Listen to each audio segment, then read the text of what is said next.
Joining me today on the podcast is Verele Vorstman, an accredited therapist and shamanic healer with over a decade's worth of experience in the NHS. She's helped people to heal from trauma, depression, and anxiety by guiding them to release negative patterns and gain valuable insights about themselves. I got introduced to Verele earlier this year and recently had a shamanic healing with her, which I discovered and released blocks from my past and also uncovered my spirit animal, which was really enlightening. After this session, I was dying to have her on the podcast, so I'm super excited that you're joining me today. So welcome to the podcast. Thank you. I'm very honored, and I'm also very, very excited. Yeah, it's nice to be able to have conversations like this, and I think it's really important. So thank you for having me. Thank you so much for joining. And I'm really excited to dive into this conversation and to learn more about what you do, how you help people. I've had an experience of this, and after that I was dead set that it would be great to have this conversation because there's so much really interesting stuff around the way that we operate as human beings, how we do some of the behaviors that we do, why that happens, and also how we can change, which is there's so many different ways and understandings of this. And I'm really excited to dive into your understandings and your practices as well. So if we take a look at one of the things you do is systemic work. What is systemic work? Oh, yeah. That's a good question. And it's the problem is it's very hard to explain. It's systemic work is about how we may be struggling with things that are not ours. And those are usually things that have happened in our ancestral past. So I'll give you an example. You are struggling to have a relationship, somehow you always fall for the wrong kind of person, or it doesn't last or whatever. And in my sessions, I would go back with you along the ancestral line, and we might find that your great grandmother was not allowed to marry the love of her life, and she had to marry your great grandfather, which is why you were born. But then with that, you have inherited, we know that this causes epigenetic changes in people. With that, you have also inherited the belief that true love doesn't really come into fruition. And so first bit obviously is, diagnosing how come you can't have good relationships. And the second part is, how do you heal it? So we have exercises in which basically it sounds very simple. It's a bit more complicated than that. You hand back the trauma, if that makes sense at all. Yeah, no, absolutely. And so those epigenetic changes, how do you even measure or diagnose those, and how do you discover them? So I don't. The whole idea of family constellations has been developed long before they found there were epigenetic changes. It was based on the idea, but it's never been scientifically proven. And only in recent years, some people have done have done research with Holocaust survivors, with people who've been in natural disasters. For instance, there was a big ice storm in Quebec. Don't shoot me, I don't remember. I think it was in the 80s, where they took measurements on pregnant mothers, and then later followed the babies who were then born up until I think they were even 14 or 17 years old. And so they could relate the difference in epigenetic expression to that natural disaster. And there was no electricity for 45 days or something, where it was like minus 30 degrees, so it's quite stressful. And they were able to relate that to the stress levels and the epigenetic expression of those children. So that's very exciting developments in different countries across the world. So I don't do that. I'm just very happy that they corroborated our theory, really. Yeah, so that they're starting to piece together some evidence to start to see Yeah, why things are happening for people. yeah, yeah, yeah. And also, so why it's so hard to change, because if literally your gene expression changes, why is it so hard to form new habits? That's a no-brainer, isn't it? Of course it's going to be hard, because something got turned on or something got turned off in your genes. Yeah. So is this relates to trauma? Is this like a generational trauma that people experience? Yeah. Yeah. Yeah. Absolutely. And and is that something that's then handed down genetically from person to person? You inherit that, um, literally, like you might inherit height or Yeah, you're certain right. elements of your Yeah, physical absolutely. nature. Yeah. Yeah. Yeah, that's how it's been handed down. Yeah. Yeah. And I think actually, we talk about it in terms of trauma now, but I think actually it's not that limited.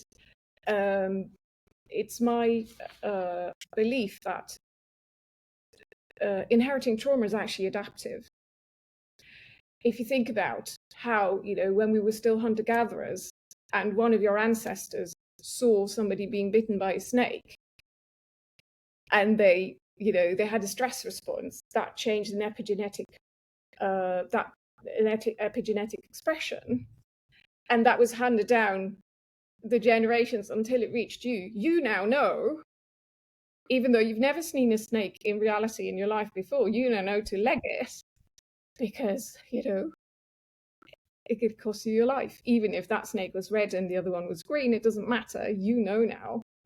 So inheriting trauma is actually adaptive. We now call that instinct. I don't think it's instinct. I think it's epigenetic change.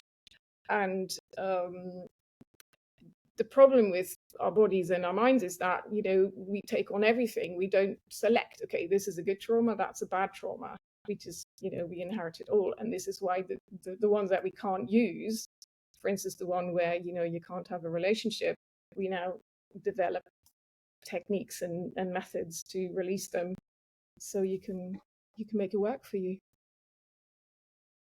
So that there's a theory that we're only born with two fears: the fear of loud noises and the fear of falling, and all other fears are learned. Well, would this kind of blow that out the window and say, well, you're actually born with other instincts and other fears that you've inherited from your parents or your grandparents or your grandparents' parents? I think so. I hadn't heard of that theory, but if I think about it, I think we have more inherent fears, such as eating food that looks blue, like meat, or blue or green. Like, we have this sort of disgust response, because it's going to kill you. Or, something, drink something that smells foul, you're not going to do it. And evolutionary therapy, evolutionary psychology says, we only do what supports our survival. And in that sense, I think, it has been more adaptive to fear more things other than those two. So without knowing a lot of background about it, I would say we probably have more fears. I'd find that more plausible. Yeah, there's more to it. It was one of the most interesting questions I had when I was going through my psychology masters was, is it nature or is it nurture? And I became fascinated with this as the more that I learned about psychology and the way that we operate. And I started to come to the conclusion it's a bit of both, because we have certain areas of nature that we're born with and certain different traits, but then we learn so much throughout our journey that then we adapt by what we learn, and it's a combination of both. I find. What's your thoughts on the nature nurture? I agree. And they're so intertwined. There's actually a really interesting book about it. It's by Robert Plomin. It's called DNA. It's quite thick, but he teases it out in like every single subject. It is, if you're more interested, you might want to read that one. It's not light reading, but it is interesting. Yeah, yeah. Great. And there's a book that I believe it was you recommended to me, The Body Keeps the Score. Yeah, Um, yeah. and I've just it's just arrived actually in the last week or Has so. it? Oh, you haven't done Yeah, it yet. so I'm looking forward to getting into that. Oh, I How get that. does Yeah, sorry. how does trauma like impact our body, and how does our body impact our mind? Um, that's a big question. um, I think. Well, where do I start with that? So we know, for instance, from babies, if they've gone through trauma, even when they don't remember that trauma, like they have no cognitive memory of it, they will still remember it physically. So I don't know when they are, I don't know, something what happened in the hospital, um, and that was really painful and really tough, even though they survived, etc., etc. They can't make sense of it cognitively. Later, when they are grown ups or whatever, they will not go into a hospital because it gives them massive panic attacks. And obviously because they don't remember, they can't make sense of it, so they can't really find a way in to help them release it. Until maybe mother says, "Oh, by the way, when you're a baby," etc. Um, what I find an intriguing finding is about how the mind makes sense of trauma. So something happens to us. Usually, trauma is a situation where there's too much stress for our brain to cope with. So the brain sort of freezes in a way. There's a bit that the cogs just stop. They get stuck, and so we do things and we avoid situations. Usually this is what we do with stress. We think we can't handle it, so we avoid things or we deny things, and our brain makes up how do you call it, explanations for why we do this. And usually, and you find this in therapy, usually those explanations are complete bollocks. But it gives us a sense of control. It gives us, we know it's like this, so I can do something. And obviously, that's something that we can do doesn't help because we're still stressed and we're still worried, we still overthink, and we're still depressed or have panic attacks or whatever we're struggling with. And so this is how we know that the way our brain tries to make sense of it is not the right explanation, but it gives us an illusion of control. Yeah, Yeah. that's fascinating because we experience we're experiencing our emotions and our feelings about what we're seeing or experiencing on the outside, and then trying to make sense of it in a way in our mind that is made up. And so we then get lost in a pattern of feeling and thought that isn't real, and it feels really, really real. So one of Yeah. the things is not reacting to those thoughts and feelings, and getting present with them. And because if we react to them, we're acting as if there's a threat there that isn't there. But this is the other thing that the brain does, because it creates a filter. So what we do is we find everything confirming our belief, and we ignore everything that negates our belief. So I don't know, somebody who has social phobia, and they've been convinced to go into a cafe, in a pub or something, and they're scanning and say, "See, they're looking at me. See, they're looking at me. Oh God, they're frowning. See, they're laughing. They're laughing at me." So they don't see all the other 8,000 people in the pub who are just minding their own business and haven't even noticed them. So to sort of what we do is we adapt the data to our theories, very unscientific, so as to keep our belief going. Yeah, so we're confirming our current existing beliefs and traumas and kind of living those out and playing them out. And that's why our patterns do repeat. So what is the best way for people to release trauma and release these traumas? Yeah, that's a good question, because that's the ultimate goal, isn't it? So I always Absolutely. start with asking, how has it helped you so far? And everybody always says it hasn't. There were no benefits. I say, if there were no benefits, you wouldn't have done it. You would have dropped it like a turd. There are benefits. And then you realize, oh, maybe you start exploring and say, okay, so it's kept me safe. It gave me a way of coping. So you explore that, and then they realize, oh, okay, maybe so it's not all negative. And then, so everything always starts with awareness. So we make them aware of, what are you doing? What are you doing to confirm your negative beliefs?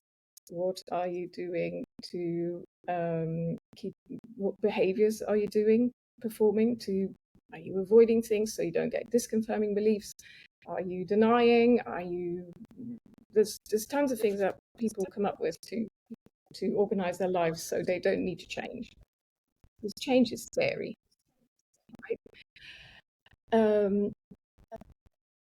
So there's a few levels on which you can make change. So you could talk about the thoughts. Are they true? Are they not? That's the first level. So we're challenging them, exploring. Then there's things that you can do in your behavior. Okay, do you want to try out this? Now we think maybe your thoughts aren't true. So what if you go to a pub and you don't scan and you don't check if everybody's looking at you? What will that do to your levels of anxiety? Oh, interesting. Next week you speak again. Oh, actually, I was a lot less anxious. Interesting. What does that mean? How can we take that to the next level? So mentally, cognitively, behaviorally. And then I look at, where does it come from? Why did you develop sociophobia, whereas somebody else develops agoraphobia, the other develops panic disorder, the other develops OCD? They're all anxiety disorders. But why do you choose this particular one? So we look, where does it come from? And then usually you will see, we'll get into the domain of family constellations. Oh yeah, my dad was a bully. Or my dad was bullied. Or, I don't know, my grandmother was lower class and she married up and she always felt like an imposter. So there's the inherited element. Okay, so we do the exercise where, they hand back energetically that idea that everybody is judging them and they're not good enough. And so you can also do shamanic healing, where you can see what is stuck in your energy. So your shamanic healings are mostly about your own life, whereas family constellations are more about what happened in your ancestral line. And I don't know, maybe something's happened. You were making something up. You were 11 years old and your parents moved house, and then you went to a new school, and everybody at the school thought you talked posh, and they laughed at you, and you couldn't make friends, and it was horrific. And no matter what you tried, they just kept putting you down. So too much stress for the brain. And in shamanic terms, what can happen is they say a part of your soul gets lost. So if there's too much stress for the brain, a bit leaves so the brain can deal with the stress again. And then what's supposed to happen is that bit comes back when the stress is over. But sometimes it doesn't, because it gets lost. Still, the situation is still as stressful. I don't know, anything can happen. So you miss a bit of your energy, and you need that energy to thrive, and you need that energy to heal.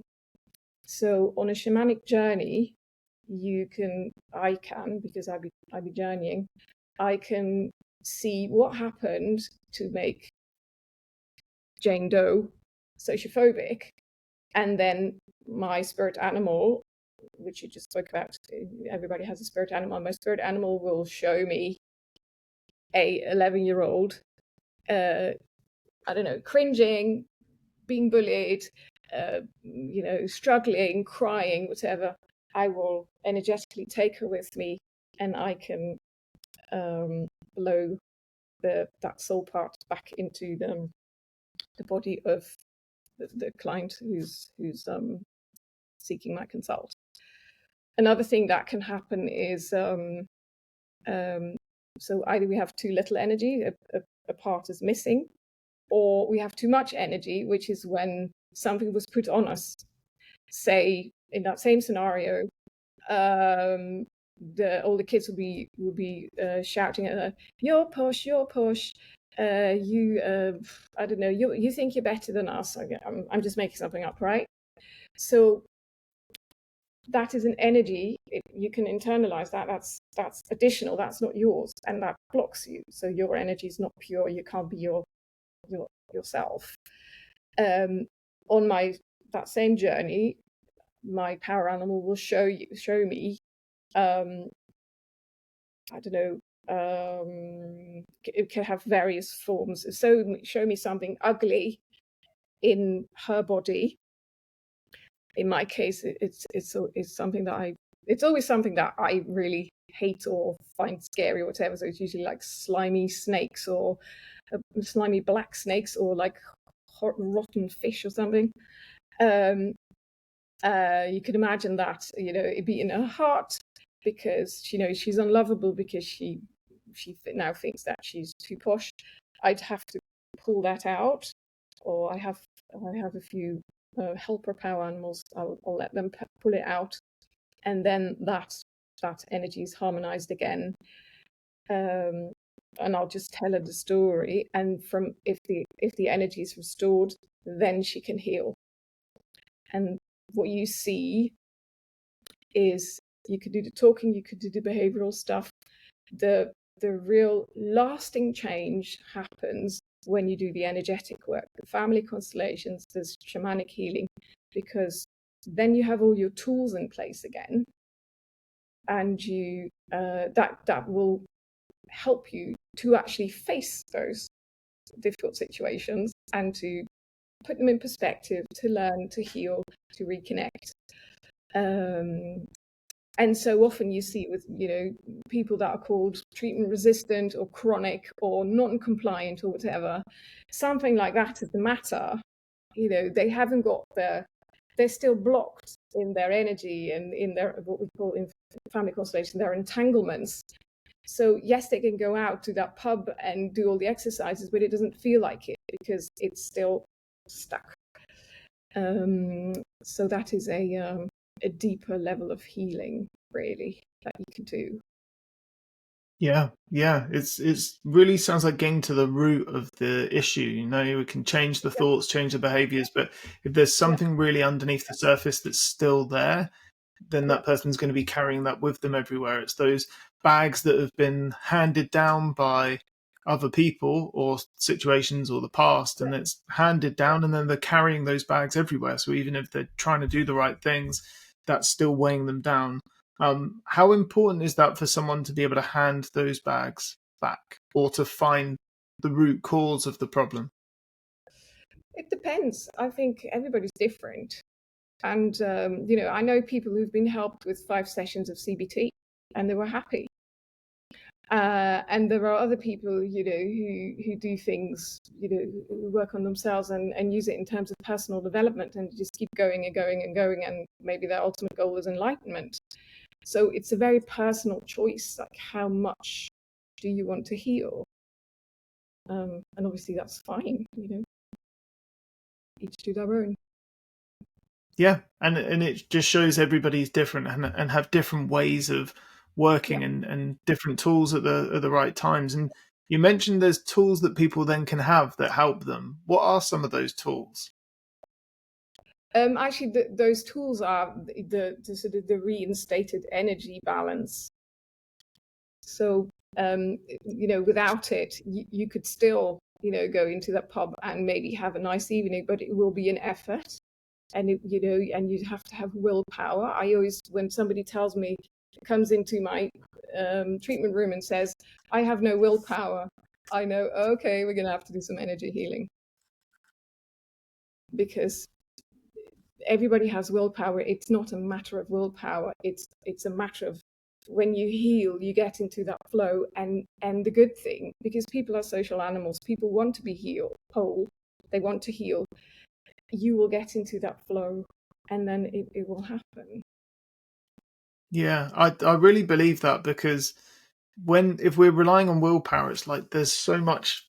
Sometimes it's necessary. You just that we can't naturally do everything, but if you're really like resisting it and fighting it, it's because things aren't aligned for you. I have this with the gym, for example. Like this morning, I was up at 6:30 and I was excited to go to the gym, and I put my clothes on and I went. There was no willpower required, and I was lifting heavy weights and it was challenging, but I was really excited about it because it was very aligned for me. My beliefs are lined up, my energy's lined up, like Yeah. my value of health is lined up. But when that's out of alignment, it's not there. Yeah, there is an energetic disconnect, which really you sense it. Then everything becomes so much more hard work. I want to ask you a deeper question now, if that's okay. Sure. So you mentioned the word the soul. What is the soul, and what is energy? I lied. There's two questions. Nobody knows. So much has been written about the soul, and there's so many different definitions, and there's no consensus, really.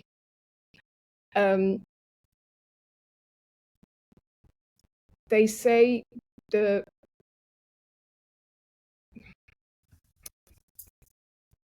now I have to think how to sort of not talk to you for like 24 hours. Well, what's your definition of soul, or what soul is? I would say the soul is your essence. So the way I see it is,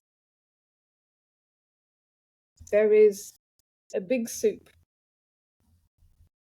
which is a soul, which is the soul. And there are little sort of bladders floating around in that, and that's us. And the bladders have openings, and the more closed one is, the more traumatized you are. The more open they are, the more the soul can flow through you, consciousness, or what you call it. And so the freer you are, and the more aligned you are with the universe, or whatever you want to call it.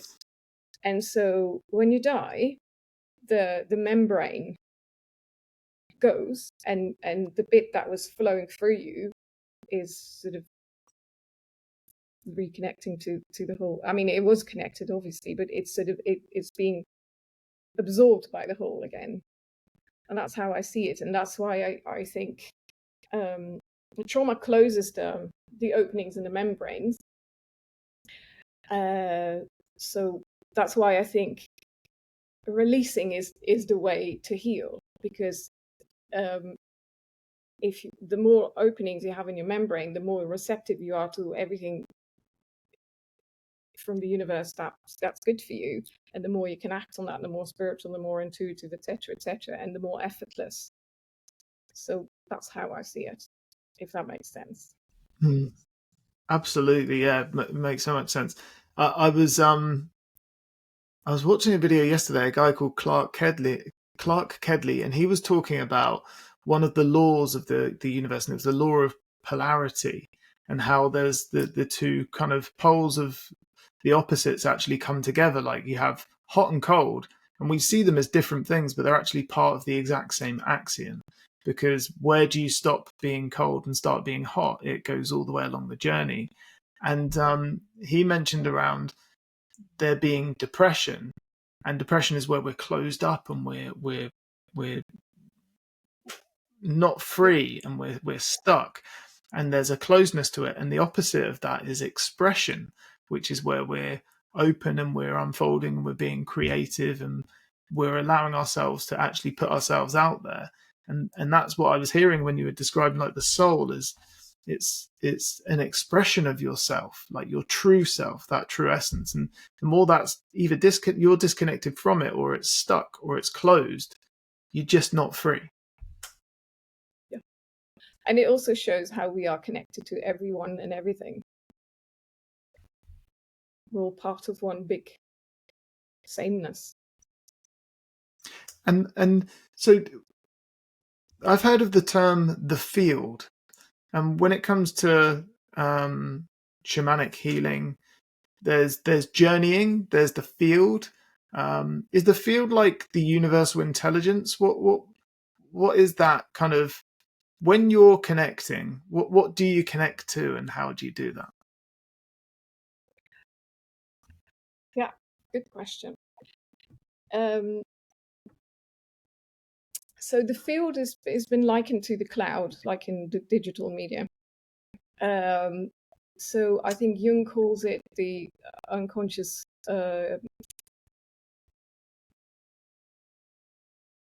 communal subconscious. Sorry. There's Rupert Sheldrake who calls it morphogenetic energy fields. There's the old Indian teachings that call it Akashic records. So they all talk about something that's out there that contains all the information there is. And the only thing you need to do is open yourself up to it and receive it.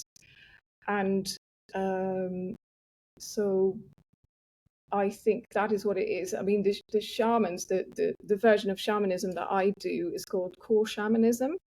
It's been founded by an anthropologist called Michael Harner, who studied shamans over the entire world, and he defined the characteristics that they had in common. So he stripped all the things that were not in common and came up with like a version that's still shamanism. It still works, and he teaches that. I mean, he's deceased now, but he set up the foundation and is still being taught that core shamanism. That's what I learned. And they divide the world into three realms. There's the upper world, there's the middle world, and there's the lower world. And I think the upper world corresponds with our heaven. The middle world is where we live, and then the lower world is what a lot of people think is hell, but it's not actually, because that's more the realm of the animals. And so you can journey in either one. And I suppose if you ask me this, like if you put me on the spot, I would say they are also part of that sort of bigger iCloud or morphogenetic energy field. It's just more sort of structured. But it's just So would that mean if we're connected to this field, and I believe we're connected to like an infinite intelligence, connected to the universe, and there's wisdom that's there, we get that in insight and intuition. Does it also mean that we have access to other people's memories or experiences or things that would be impossible for us in the material world to know or see or be aware of? Well, I mean, you see this in clairvoyance or in mediums or psychics. You know, they do. And if you do family constellations, random strangers are there. You have a question, I don't know, your grandmother is involved and your mother and you, and I don't know, maybe the empire, I don't know what. And those random strangers, they don't know anything about you. They've never seen you before. They start saying what your mother would say, literally verbatim. And they do what your grandmother does. We've had really funny moments where somebody was representing a mother, and the person was like, oh, this is in the wrong place. I need to this, and she was just ordering everything like, precisely, and she was not at all sort of connected to what happened in the rest of the room. And the issue holder, the person who came with the question, he said, "Oh my God, that's so like my mum. She is so OCD." And the person never knew them. So I think yes. I think that's the short answer. It's just one example. You see this if you do Dave family constellations, you'll see things that come up. And I've seen it in. I did a constellation with somebody who was adopted, and he was so angry with his mother, and she abandoned him, etc., etc. Story was, she'd gone to Italy when she was 19, had met a wonderful, charming Italian there. They were in love. She became pregnant, and then she gave up the baby and went back to England. We do the constellation. What comes out? She didn't want to give up the baby. She wanted to marry the guy, but they were forced to. And so it was not at all that she abandoned him. She loved him dearly, and she never wanted to. And so his view of his mother and the relationship with her completely changed, and that, obviously that instigated healing. So he connected with her again, and knowing this, and she connected with the Italian guy again, and they got back together again after 40 years, 45 years. So wow. And were they able to fact check that and kind of test it out to see if that was really what happened?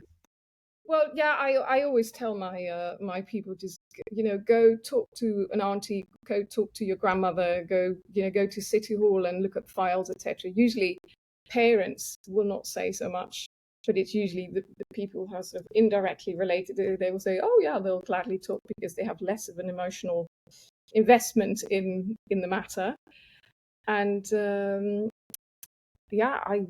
because obviously I need to know if I'm doing the right thing, and generally I've been getting quite good feedback. Sometimes they just don't know, but It's fascinating. So if somebody has the wrong meaning ascribed to something that had happened, they're living with that throughout their life as if it's true, and then it's going to be impacting everything they do, think, feel, and the relationships they have, the performance they have, how much they're free in life. And that's where I can see where those energy blocks are. When you are journeying, when we had a session, you for 20 minutes or so, you kind of went into a deep meditative state. What was happening for you, and is that connecting? Are you connecting to that, the infinite, so the field or infinite intelligence, to things that we can't really connect to when we're in the material world as such? So what I see is just a film. I move, I fly, because my power animal is an owl. And I just see, landscapes passing by, or when I go to the underworld, I go through a long tunnel first, and then I end up in some sort of landscape. And I just walk or fly, and I see things, and I check with these things. Are you relevant to this question? Are you his power animal? Are you her soul part? And they will talk to me, and they will tell me, and or I, if I don't know, I will ask my power animal, like, what does this mean, or what do I need to do? Sometimes I see, for instance, I see power animal, but that's been hurt. My own power animal, when my teacher found it, the owl, she said its eyes were scratched out, and I was not allowed to see. And so first she had to heal the owl, and then she could hand it back to me, because there's no use for a damaged power animal. So basically, I just communicate with what's going on there. Ask them, is there more? Do I need to go further? Is there anything else I need to do? Is this enough?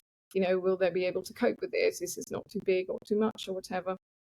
And then I go back. And so that's like the underworld. Upper world, it's the world where the spirit helpers are.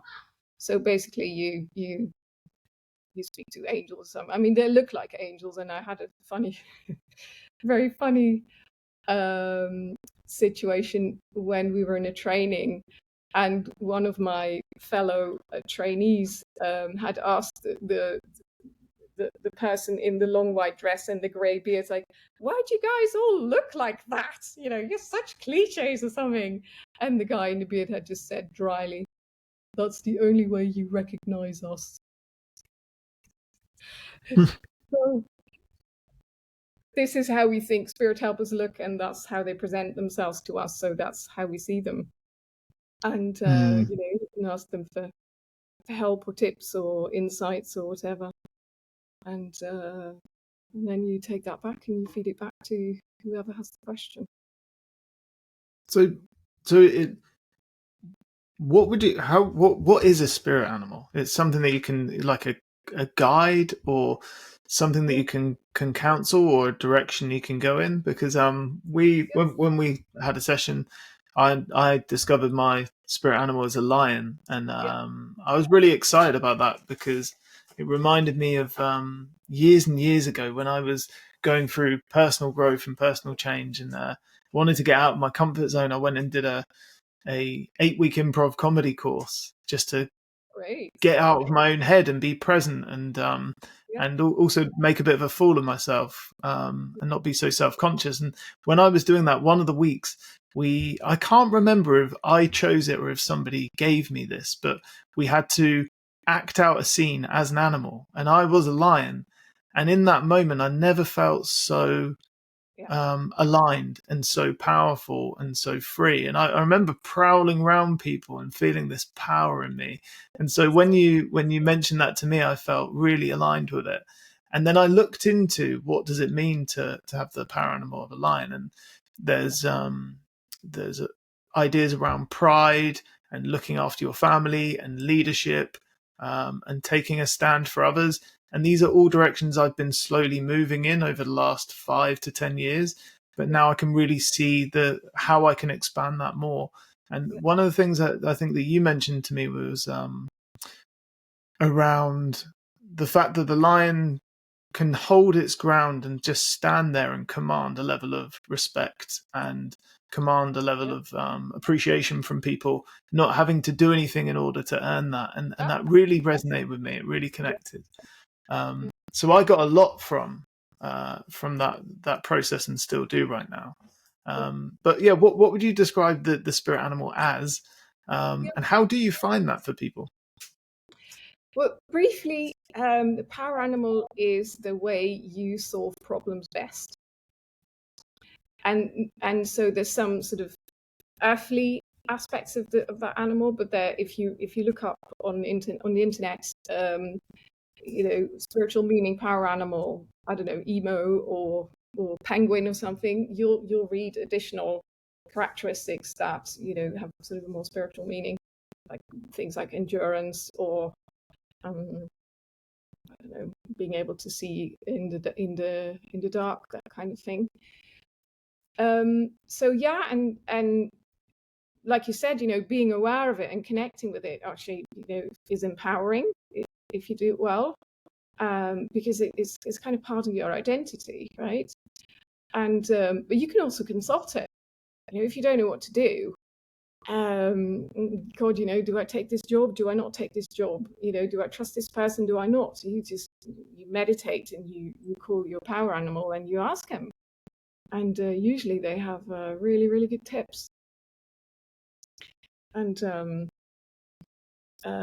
so interestingly, my power animal is an owl. Now, usually your power animal is an animal that you really like. My teacher told me of a story how she found a crocodile for somebody, and she's like, "Oh, sorry, it's a crocodile." And the person like, "Are you kidding me? I love crocodiles." She's like, "Oh, thank God." So that was funny. However, she found an owl for me with the eyes scratched out, and I hated it. I did not want to have an owl for a power animal, so I didn't do anything with it for a long time. And then at some point I was on a training, and we were not supposed to know each other's power animals, and then we had to journey and find the other person's power animal. So you needed to know, to see if your technique was okay, that you found the right one, and then ask for a tip. Okay, so the person I was doing the exercise with, she says, "Yeah, I found an owl, and the owl was really, really angry, and he was like this." And then when I asked her, what's going on, she says, "I am not an ugly animal." I thought owls were ugly. So I was Wow. like, whoops, she's right. So the tip was, you have to, embrace it. And she's been grumpy with me for years and years. Whenever I asked something, it's like, and so, but I knew, I have to work with this and deal with this. So now, after, I think this workshop was, I don't know, maybe 20 years ago. Now we are on friendly terms, and she will treat me nicely. That's And awesome. I love that. I've proven that I appreciate her now. Very funny. Yeah, and it's like we have the different parts of ourselves that we either don't appreciate or we ignore or we don't connect to, and these parts are screaming out for it to be heard or to be understood and to be Yeah, connected to, and that really kind of reminds me of that. and sometimes you find an animal first, and it presents itself as the power animal, and you're like, and there's some checks that you need to do with them to know that they really are the power animal. And somehow your gut feeling says, it's not it. So you journey on, and then you find another animal, and then you do the checks. This is the one. So you come back and you feed this back to them. So I found an elephant, but I wasn't sure about it. And then the animal that presented itself as the real one was actually a penguin. And then actually, no, it was a mouse. It wasn't a penguin. Penguin is another story. I could tell you that as well. And the person I was journeying with said, "Oh yeah, oh, that makes total sense. My father always told me to to sort of face things head on and go in with force." And so the father kind of imposed an elephant on him, but really he was a mouse. So when there's a problem, the thing he needs to do is creep into that hole and wait till everything's blown over and then come out again. So this can go wrong energetically as well, where you think you have to be an elephant, you're so unhappy, and it doesn't work, and obviously there's no energy there because you're not really an elephant. Yeah. Wow. So it's really like I can see that, if someone's told that they should be a certain way or given a certain identity, and Yeah. it's just completely incongruent with who they enjoy being and how they enjoy Yeah. expressing themselves, it's just going to create again another block, a mismatch for someone that's going to Yeah. get in the way. Yeah. What are some ways that somebody can find their power animal, and what are some of those checks that somebody can do to see if it is the right one? Oh yeah. You can't do it for yourself. You need to ask somebody who's trained to do it for you.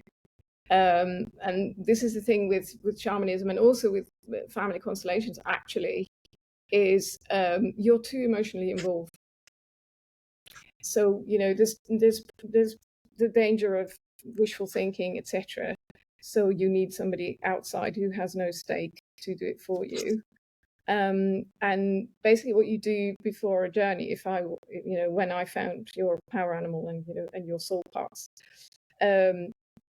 before I set off, I tell my intention. So, okay, I'm going to find Jon's power animal. I want to find Jon's power animal, and I want to find either intrusions or soul parts that have been lost that are to do with his questions. I frame the questions, and then I hop onto my owl and we fly. And usually I start with a power animal, and then I see all sorts of animals, and so I need them to show me. No, I need them to show me them in 4 different ways. And usually I see the eye, but sometimes I also see like cartoon images of them. So somebody, the person who had the crocodile, at some point I saw the Lacoste logo. And I saw a Disney crocodile, you know, how Donald Duck then sort of gets in trouble. And that's fine.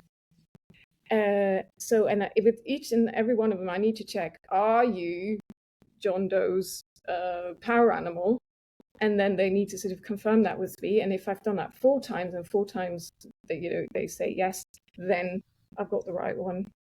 And usually when I've got the false one, I don't really get an answer, or I only get it twice, and then they disappear or they transform or something. So, you know, like there isn't really something there. So that's how it goes. Yeah, I love that, and it, you know, it makes sense that we can deceive ourselves. That's why me as a coach, coaching others, but also being coached myself, I know that in our own minds it can be a confusing place, and we can often deny certain elements or hide or cover up. It's just part of the human nature, and having an ego and having the limiting beliefs that we have. So trying to figure everything out on our own, we can only get so far with that, because there's just things that we cannot see ourselves or cannot access ourselves. Well, that's an interesting matter as well, because when you look at family constellations, what you see is that people cannot deal with things if they are not resourced. Because, you know, why would you not ask for help? Why would you not show your vulnerability? It's because you don't trust that the other people will be good to you. Like, if you know it's going to be great, it's going to be wonderful, it's going to be an amazing experience, you just do it immediately. And so what we do is we blame the person. You've got a big ego. But why do you have a big ego? Because you have to handle the situation, and this is the only way to do it, right? It's not your fault. You were just being very creative.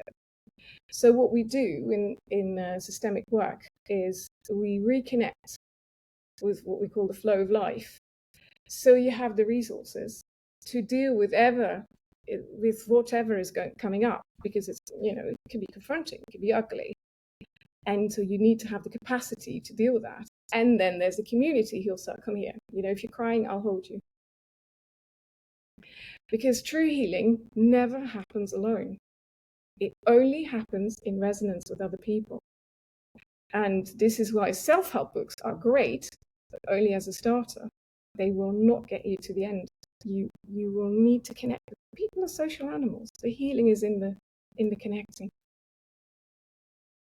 Yeah, absolutely, and I can resonate with that, because, you know, you read the self-help books, you learn some really valuable insights and ideas, and then you start to apply those, and you can get the benefits in your life. But change does happen with other people. We're really kind of confronted with our own blocks when we're around other people, because that's how we connect. And so quite often people want to avoid group work or being in a group, and of course we want to avoid it because it might seem scary, and we can use all the excuses of, well, I'd rather just do one-on-one, or I'd rather just do it by myself. But we can't see those excuses because they're so real. Our brain's so smart at finding ways to help us avoid things that could cause us to be vulnerable. But ultimately, that's where real magic happens. And I've seen that happen in a group so many times, because one of the biggest forms of transformation is when we feel like we're not going to be accepted for a particular part of ourselves, or maybe something that we've done or something that we believe. And we go and share that with other people, and they do accept us. And there's something that happens in that moment that transforms our own belief and understanding of the world that cannot possibly happen of just thinking about it or having an insight about that, because it's the actual experience of that from a new perspective with a new meaning that really kind of changes everything. Yeah, no, absolutely. That's sort of healing in a nutshell. Yeah, you take a risk, and then you be surprised. Yeah, and you know, I genuinely feel the biggest risk is not to take any at all, because you just never get to find out. And I really believe that we find out who we are in the unknown, because we've never been there, and that's where we start to discover parts of ourselves that we didn't know we had, and so we learn more about ourselves. I mean, I think that's the core state, because you look at babies, what do?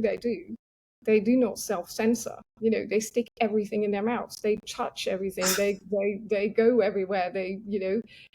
They're so free, and that's how they learn. That's why they learn so quickly. I mean, it has to do with the brain development as well. But you know, my son on my phone, he's figured out so many features because he's just not scared to fail. Mm. Right? He's 7.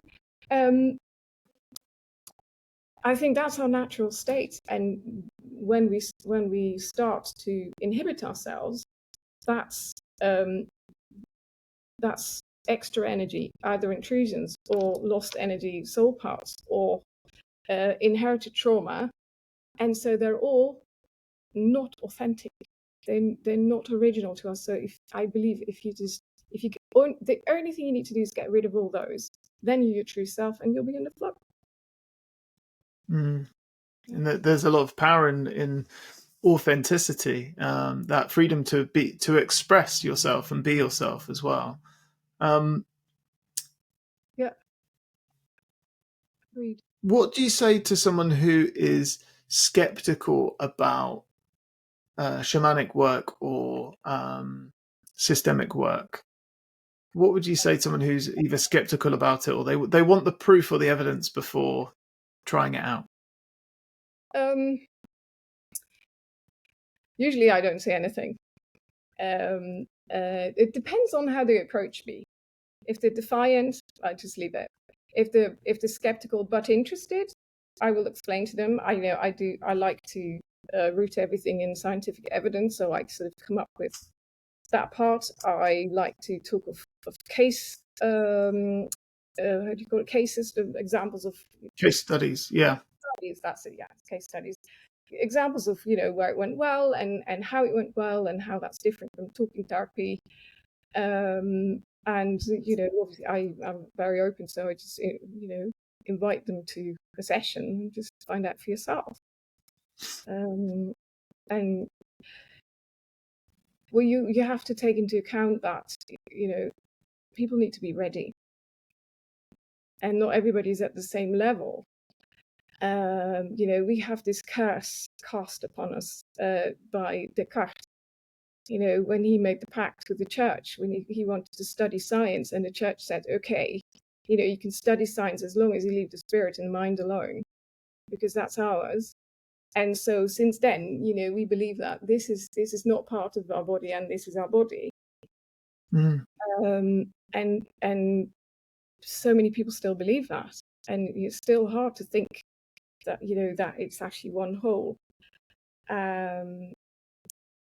So I mean, and so there are different levels of healing. I don't know if you know the five levels of healing. No. It's actually really interesting. If it makes so much sense if you look at it. So the first level is the bodily level.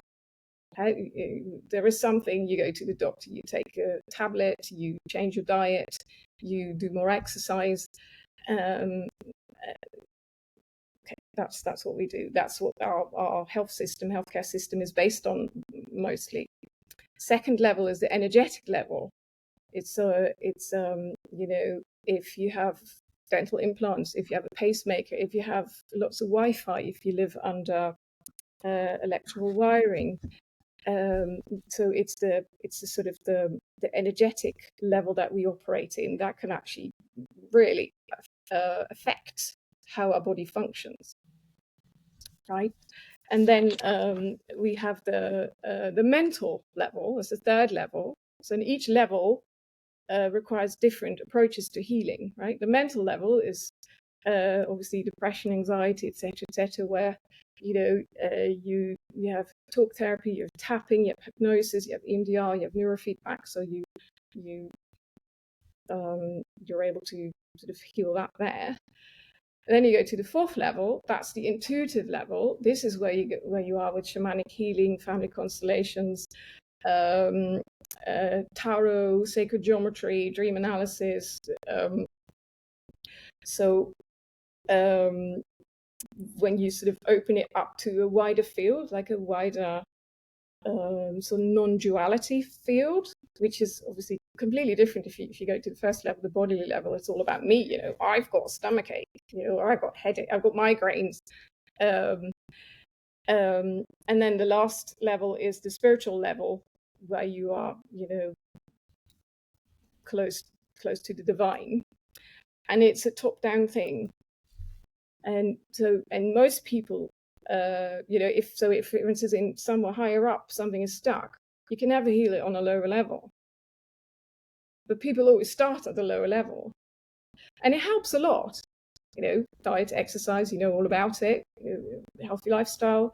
I don't know, switching your Wi-Fi off at night, etc., etc. But then, if you're still having a family entanglement, the Wi-Fi is not going to help you solve the whole problem. If you have a soul loss or you have an intrusion, you can do all the meditating in the world, all the acupuncture in the world, all the Reiki in the world.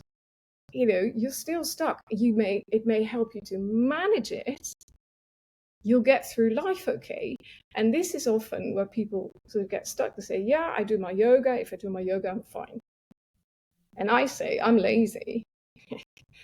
I invest an hour in a family constellation or in a shamanic healing, and I don't need to do as much yoga. Or when I do the yoga, I'm not here, but I'm there. And this is it's an ancient Indian way of thinking about it. And there's a German guy called Klinghardt. He's called the Klinghardt Institute, who sort of revived it in the 80s. And so that will make the healing much more effectively, because you'll target things at the level that they are. If you've got broken leg, obviously you need to go to the bodily level. There's shamanic healing is not going to help you. Does that make sense at all? Yeah, absolutely. And it's really understanding where somebody needs to connect with themselves, or what they need to heal specifically, and what the exact root of it is. I think it comes back to that root, comes back to where the source of the problem is. If we're just putting stuff over the top of it, then it's going to be really hard work for somebody. But if they can really understand it on a deeper level, they can clear things out, and then the steps they're taking are going to be a lot more effective. Yeah. And the way it's been looked at now is it's all part of the same level. It's all one level. And so it's shamanic healing or family constellations is just a different technique. And yoga is just a different technique. But actually it's not. There's like a hierarchy. And I think that needs to be put out there for people to understand, so that to help them make the most of their healing journey. Yeah, and it comes back to awareness. The more we can understand it and be open to exploring, then you're going to have more tools in your toolkit, which is why we connected and spoke. I was so curious, and I'm so glad that I did, because I've learned so much and I'm fascinated, and that's why I've been so excited for this conversation. And I'm super, super excited to share this conversation with everybody, so that they can really start to understand more about themselves and about how this all works. And I'm curious, what piqued your interest in the beginning to, you've got huge amount of experience working in the NHS, working in psychology, and now with shamanic work as well. What first got you interested in psychology and or shamanic work? That's a good question. So I was originally trained as an artist, and that was a tough existence, very lonely and not a lot of money. So Hmm. after a while, I realized, okay, I'm going to need to find something that makes me more money. And I realized most of my work is about psychology. So, and I then decided to study psychology. And actually, I had already done my shamanic training, at least a bit of it. And I've always been interested in the spiritual. I was clairvoyant as a child, but then that went away. My dad felt threatened, so you know, it sort of went away. Mm. But then, you know, it sort of niggles. And then there was this lecture. There's an institution in Holland. It's called the Parapsychological Institute. They do research on parapsychological phenomena, and they had a course on people who had questions about, am I paranormal or not? So I went there, and I forgot all about the course. Just one I remembered. That was the lady who was a former PE teacher who is now a shamanic healer. And I heard the speaker say, that's what I want. So Mm. I started doing all these courses, and like a world opened to me. It's like, oh my God, this is so powerful. There's so much you can do here. And because literally what it shows you is that if you need information, you can get it. Anything you need to know, you just journey and it's there. So it's like, it was massive. So I was blown away. I really loved it. And then I started studying psychology, and did the whole, I had something to prove because obviously I was an artist, so I wasn't normal. And then I had to prove that I could do normal stuff as well. So I got a job, and I lasted in the job. And then I went to working for the NHS, and that worked. And after a while, I realized, okay, this is too protocolized for me. Too many restrictions, too many things that I have to do. And I feel like I can help these people, but I'm not allowed to. So because basically the NHS is sort of on level 1 and 3, and you know there's 2 levels above it, and so I quit the NHS and I started for myself, and I just created this sort of mix of therapies that, you know, depending on what the individual presents with, I just, and what they're open to as well, because as you say, right, not everybody's open. Some people are skeptic.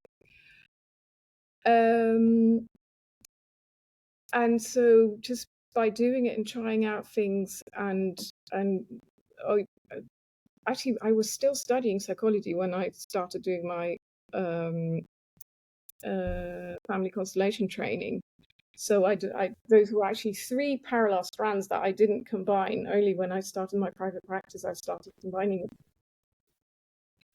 And it's been incredibly rewarding and very energizing. And yeah, I have virtually no dropouts. Like, so people who do not wish to continue, they just keep attending, and I think that's my, and I get a lot of word of mouth. So in that sense, I think, you know, it works, which is, you know, the only thing actually I go by. You know, if somebody recommends me to somebody else, kind of, I think that's the only valuable thing about it. So yeah, and you know, I have this bad joke that I say I should actually be Miss World because I want world peace, and that's what I'm doing. I feel like I'm contributing to world peace, and it's just my, I don't know. I just want everybody to be happy. Yeah, I That's how love that, and I yeah, I love the mission that you're on and the approaches that you have. Um, yeah, and you're certainly doing that, and the having such a depth of experience like you have of both psychology, CBT, and then also shamanic practices, and this deeper understanding. I think that the more I'm going as a coach, the more I'm seeing that it's not just about what we can see and understand. There's also a deeper level that we need to let go if we want to go to the next level and really become more free. You know, it's both sides of the coin, really. if you want to. That's it. Only if you want to, if it suits you. And so Yeah. clearly you And want when, to, which is wonderful, because that promises like years and years of excitement. And yeah, so it's, going. is that being open to growth. I think is one of the most important things. Is if we're not open, we're not going to see it. And I always have this concept that I live into, which is have a mind open to everything and attached to nothing. Because who am I to be? I don't know enough to be skeptical. That's what I always feel.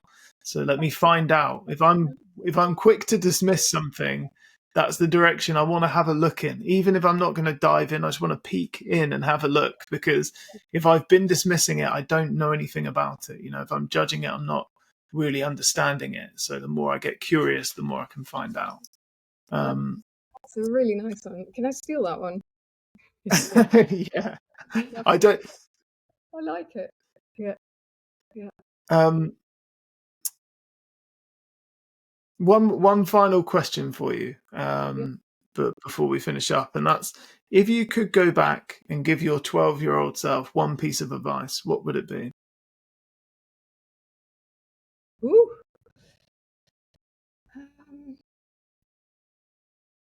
I'd probably show her the way I'm feeling now.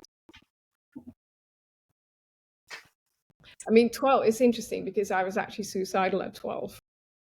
I grew up with two very, very traumatized parents. They've both gone through the war, and even, in the family system without the war, it was dire enough. So I was neglected badly because they just weren't available. They didn't have anything extra. And so you picked a really good age. I think, were you connected to the cloud there, maybe? And so I would show her that, because I think the path I took was exactly the path that I needed to take, because times that I didn't change, I wasn't ready. Times that I changed, I was ready. And I somehow, subconsciously, I think I've always had guidance, even though I wasn't aware of it. And I did the things that I needed to do. So just to give her a glimpse of the future, like, if you just keep going, this is the end result, and this is how rewarding it's going to be. And yeah, I think she'd like that. Yeah, it's a nice question. Yeah, I love But that. it's a one as well. Yeah. Say again, Yeah. sorry, I missed that. It's a difficult question as well. It is a tricky one, yeah. I like to throw it at people, just to, Really? Well, I mean, it's your but job, isn't it, to ask difficult questions? true, that is true. But I'm the answers are powerful because we all have a unique, different perspective and a unique learning or lessons that we've had throughout our journeys. That it would be great to go back and give it to ourselves, but often the only way to really get those lessons is to have them. And if we'd had that piece of advice or we knew it now, would that change how things would unfold, and would we really want that? I was going to say that because I think you gave it to yourself, because you're here now, right? You just weren't aware of it. You kept going, and you ended up where you wanted to end up, which is here. So you gave it to yourself, just you didn't know it. Absolutely. So I think it comes back to this message of stay curious and start with that awareness. If we're open to exploring and to finding out, then there's no end to the possibilities that are available to us. Yeah, and then what's the worst that can happen? Exactly. I think like I said earlier, the only risk is to not take any risks. Well, thank you so much for joining me today. I've really, really enjoyed this conversation. I can't wait to share it with people. Where can people find you? How can they connect with you? And are you open to people working with you as well? Absolutely. I want to help as many people as I can. Actually, help is not the right word, is it? Guide. There's only one person with my name on the planet. So if you type in my name, you'll find me. I've got a website. I'm on Instagram with Verele Vorstman Therapies. I'm on Facebook, but I'm not super active on Facebook, so probably that's not the best one. So, but possibly my website is the quickest. There's an option where you can send me a message, and I'll reply. Great, Happily. Cool. And can I share the presentation that you gave that I saw recently? On the conference? Yes. Yeah, absolutely. Yeah. Great. Yeah. What I'll do, I'll put a link to that in the description to this podcast. So anyone that's interested that wants to find out more, it's a really fascinating lecture. I learned loads from it, and I highly recommend people take the time to sit and watch it, because there's a lot of interesting stuff in there. So I'll put the link in the description. But yeah, thanks again for joining me. Thank you everybody for joining us and being here. I appreciate you. I'll see you on the next time. And as always, big love.